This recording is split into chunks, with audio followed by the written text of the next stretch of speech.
Okay, hi guys, again. As I said, for the second beekeeping video,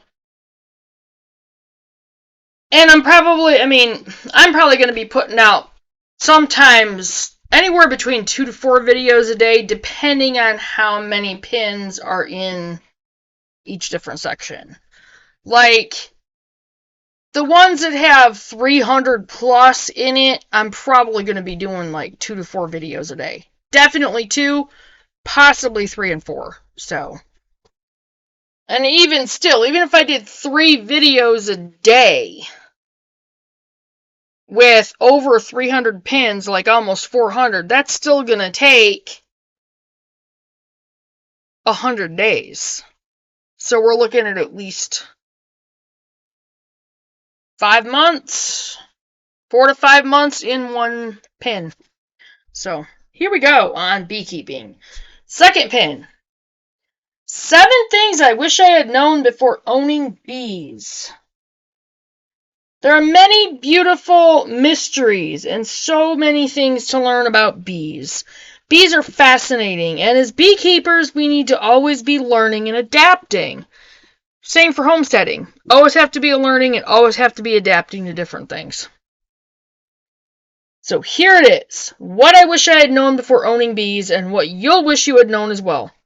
And these are good ones to have because this is good information to where this kind of stuff we will know before getting into it. So, if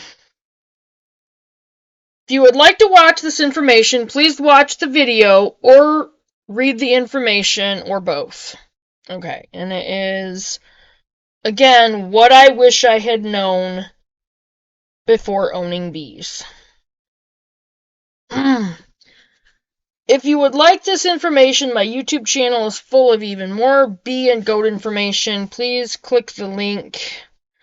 Delsey, A Life of Heritage, and subscribe. Okay, I'm going to go ahead and get on that channel and just let them know that I'm helping to share their information. You can also click this link to... Okay.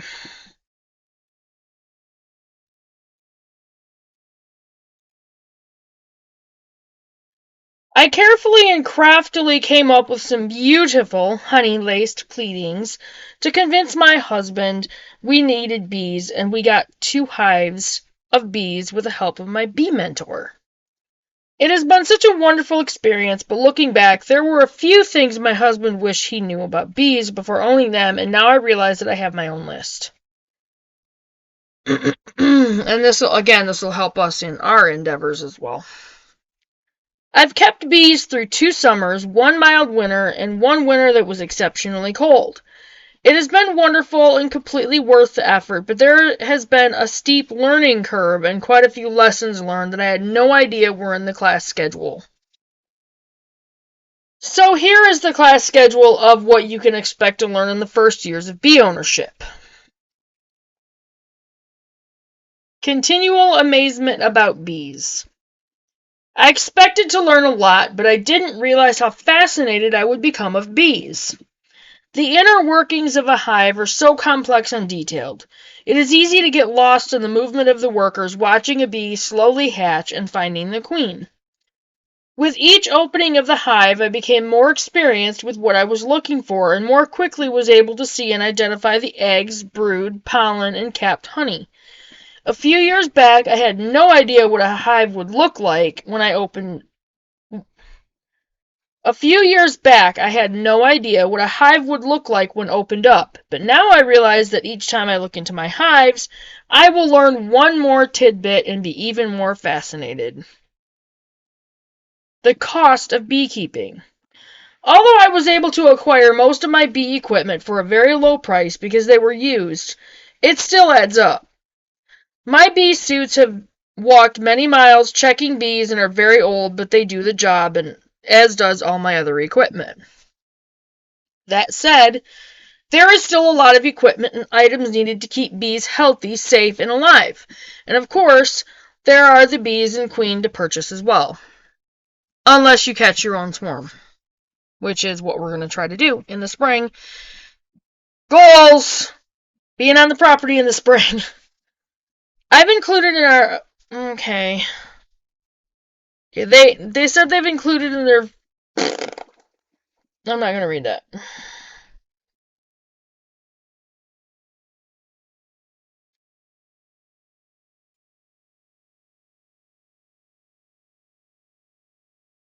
Okay, they're talking about a cost projector. They created a detailed list of items that you'll need to purchase before getting bees and what to expect during the first year and after to keep your bees healthy.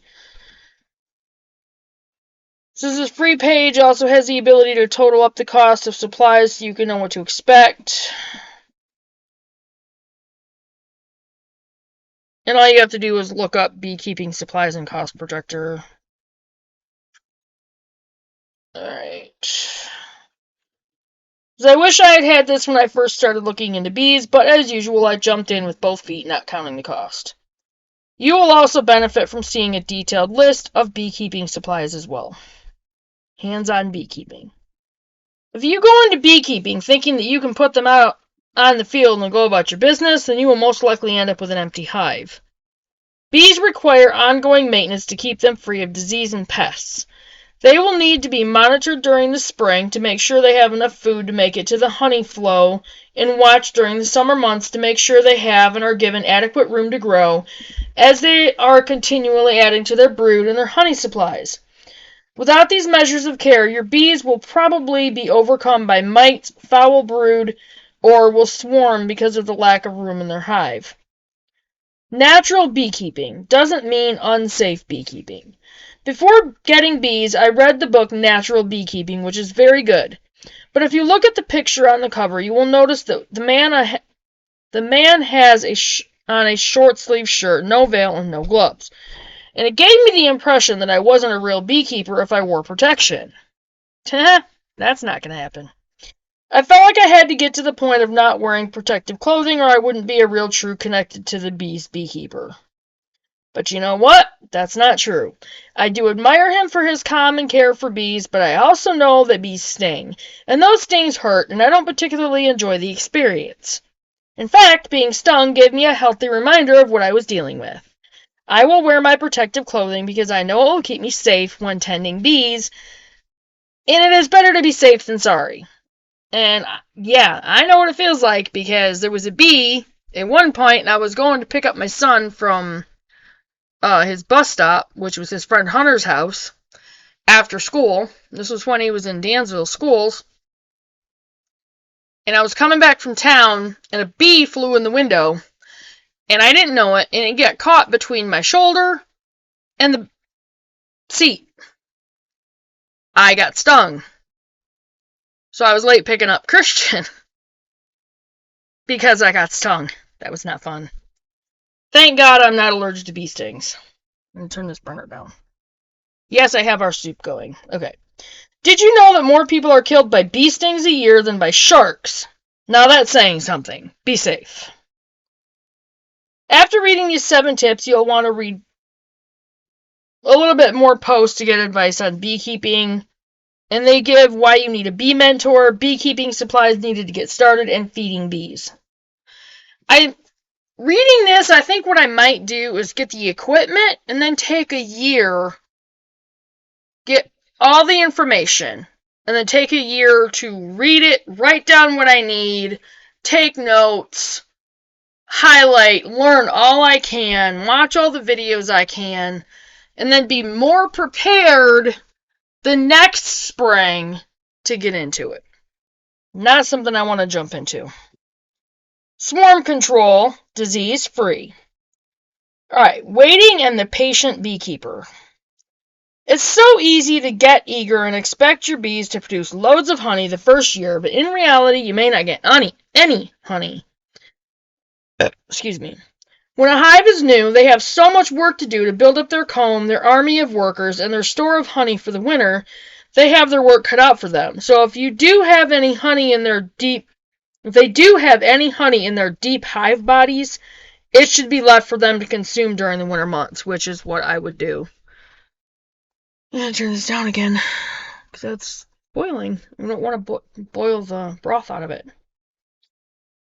Okay, It is also important to note that the area you live in will directly impact how much honey your bees produce, when they produce, and how they fare during the winter months. We live in Montana, and in our specific area, we have 3 productive summer months. Our bees have to work hard and fast before the first frost to get everything done so they survive the winter well. Well, for as much as I actually really would like to have gone to Montana, I guess I'm kind of glad that I didn't. And you know what? The second summer we didn't get any honey either. The one combined hive that we took,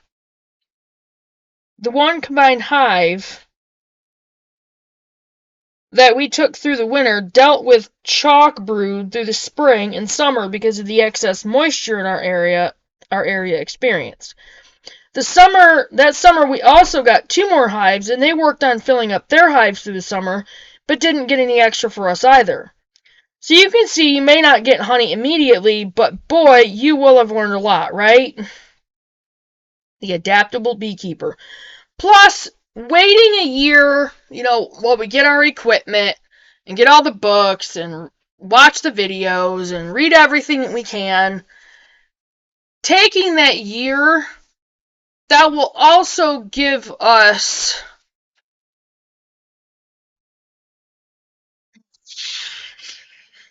I just had a brain fart. Yeah. Oh, sorry.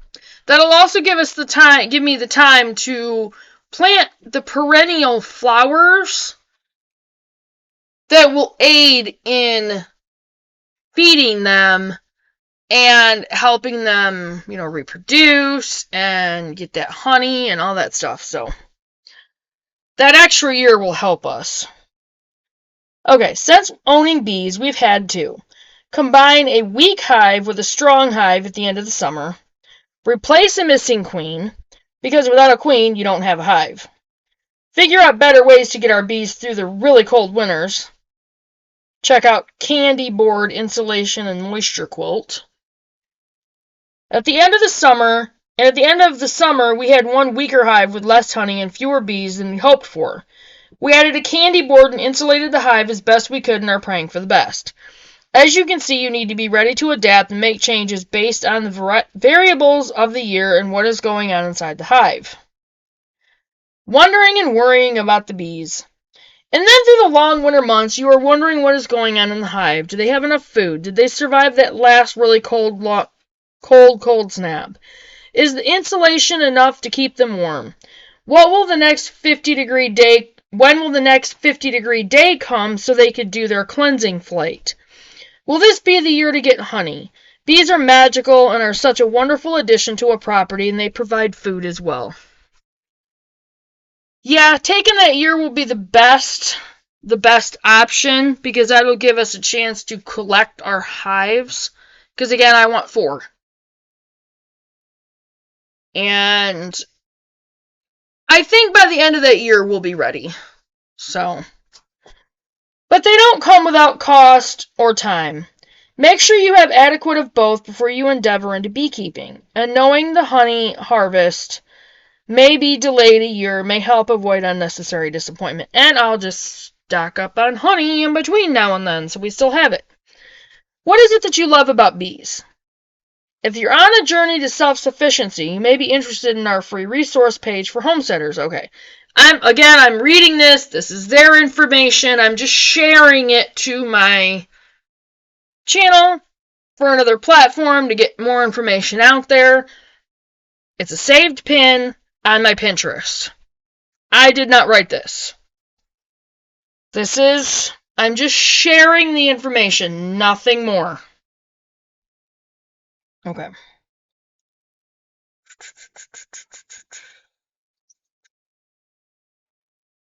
Okay, I don't know if there's any more. Nope, there's not. Well, that ended kind of weird. So.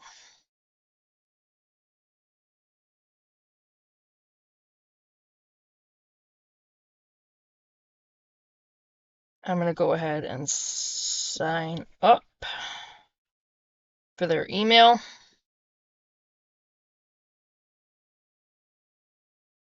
Okay, so that was